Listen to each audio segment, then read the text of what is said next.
Okey, dikenali sebagai Bos Ijan berasal dari Sri Medan, Batu Pahat, Johor. Kalau kita telitikan pada tahun 2016, Bos Ijan mengambil langkah yang revolusioner dengan mewujudkan usahanya sendiri dalam bidang bekalan perabot terpakai.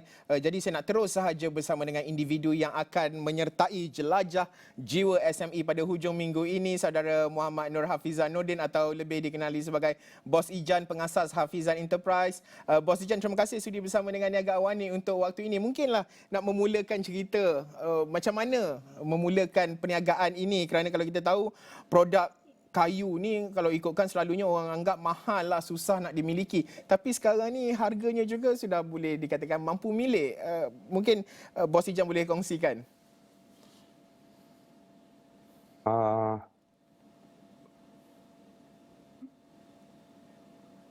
Okey. Okey, kita akan cuba kembali dapatkan Bos Ijan untuk berkongsi berkenaan dengan aspirasi beliau untuk bercerita dengan lebih lanjut berkenaan dengan perniagaan yang dilakukan terutamanya di Batu Pahat ini. Sudah tentu ini merupakan satu cerita ataupun kisah bagaimana untuk kita meneliti perusahaan Bumi Putra dan juga untuk memastikan bahawa langkah-langkah yang dilakukan dan juga bentuk perniagaan yang nak dilakukan itu mampu bukan sahaja menjana pendapatan tetapi pada masa sama mampu milik oleh setiap lapisan masyarakat. Difahamkan Bos Ijan masih ataupun dapat kembali bersiaran bersama dengan kami. Bos Ijan, mungkin boleh ceritakan sedikitlah bagaimana memulakan perniagaan ini, Bos Ijan. Okey. Assalamualaikum. Saya Hafizan, founder kepada Hafizan Enterprise. Okey, mulakan bisnes ni sebenarnya daripada perabot terpakai. Masa mula saya mulakan bisnes ni, niat saya untuk membantu ramai golongan orang yang kurang kemampuan untuk membeli perabot. Sebab tu saya menjual perabot terpakai. Dan alhamdulillah dari rezeki Allah, lambat laun saya kejar rajin, saya kumpul modal dan lama-lama saya ada modal untuk ambil sendiri perabot jati sebab yang saya tahu perabot jati ni sangat tahan. Dan alhamdulillah sampailah sekarang saya boleh adakan beberapa grade sampailah macam yang umum tahu saya ada jati yang memang betul-betul murah untuk dijual. Ya, Bos Ijan mungkin juga boleh kongsikan pada ketika ini dah ada kilang dan juga gudang sendiri.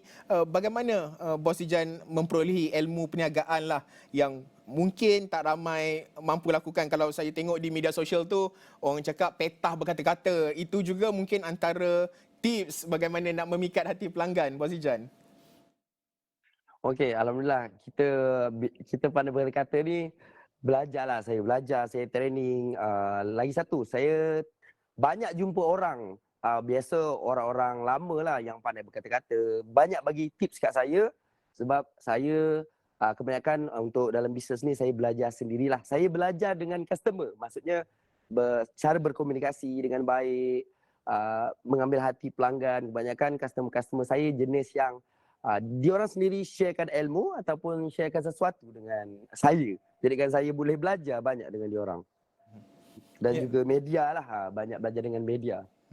Ya, Bos Ijan juga difahamkan pernah mengalami kerugian besar, juga difahamkan bernilai sekitar RM450,000 akibat pembekal difahamkan menipu pada tahun 2018. Ya. Mungkin cara untuk tangani cabaran. Okey, kita akan cuba sekali lagi untuk mendapatkan Bos Ijan untuk kita taliannya terputus pada ketika ini. Kita akan cuba sekali lagi dapatkan Bos Ijan untuk cerita berkenaan dengan perniagaan beliau, di mana pada hujung minggu ini jika anda belum lagi mengetahui, kita akan menganjurkan ataupun Astro Awani bersama dengan rakan-rakan penyiaran yang lain akan menganjurkan jelajah jiwa SME dan sudah tentu untuk waktu ini kita nak meneliti dan juga melihat bagaimana media sosial mampu memanfaatkan usahawan-usahawan dan bagaimana selepas ini perancangan-perancangan perniagaan. Dan sudah tentu anda boleh terus sahaja mengikuti jiwasme.com.my untuk mendapatkan perincian dengan lebih lanjut berkenaan dengan keusahawanan ataupun perniagaan ini. dan difahamkan Bos Ijan masih lagi bersama dengan kita di talian pada ketika ini. Okey, berbaki dalam 2 minit inilah Bos Ijan mungkin boleh kongsikan juga, kita tengok aktif di media sosial, kepentingan untuk memanfaatkan media sosial sebaik mungkin ini, terutama kalau tengok buat konten-konten yang menarik untuk menarik minat penonton dan juga pelanggan, Bos Ijan. Oh, okey. Bagi saya lah media ni memang sangat membantu dari segi marketing, buatkan kita punya branding dikenali. So, saya pun banyak buatkan iklan ataupun memperkenalkan. Saya boleh sarankan yang belajar media, gunakan media mana-mana yang berbisnes dan banyak belajarlah dengan media sebab semua platform berguna untuk bisnes kita grow up. Itu sajalah. Okey, jadi sudah tentu kalau anda nak tengok Bos Ijan Soul bersama dengan kami di Jelajah GOSME pada hujung minggu ini, tapi saya tak ke JB tetapi rakan saya Nabila Khalidah akan ke sana. Terima kasih saudara Muhammad Nur Hafizanuddin, Bos Ijan, pengasas Hafizan Enterprise, berkongsi pandangan beliau, dan nak tahu cerita dengan lebih lanjut bagaimana soul tak soul perniagaannya itu, boleh sahaja ke GOSME yang akan berlangsung itu anjuran Israwani bersama dengan Unify Business dan juga TikTok Shop Malaysia, perkongsian ilmu oleh Bos Ijan sendiri di Topen Shopping Centre JB pada 2 dan juga 3 September ini.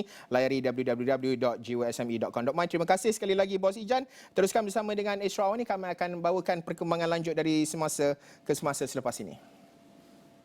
Apa khabar orang Johor? Jelajah GOSME akan menemui anda di Johor. Pelbagai aktiviti menarik menanti anda. Ada sesi bengkel oleh Unify Business dan TikTok Shop Malaysia, perkongsian ilmu oleh Engs Popcorn dan Bos Ijan. Jangan lepaskan peluang jika anda ada idea untuk berbisnes. Sesi saya jual dibuka untuk semua dan banyak lagi. Jumpa anda di Topen Shopping Centre JB pada 2 dan 3 September ini. Untuk info lanjut, layari www.gwsme.com.my. GOSME, Gelanggang Inspirasi Usahawan.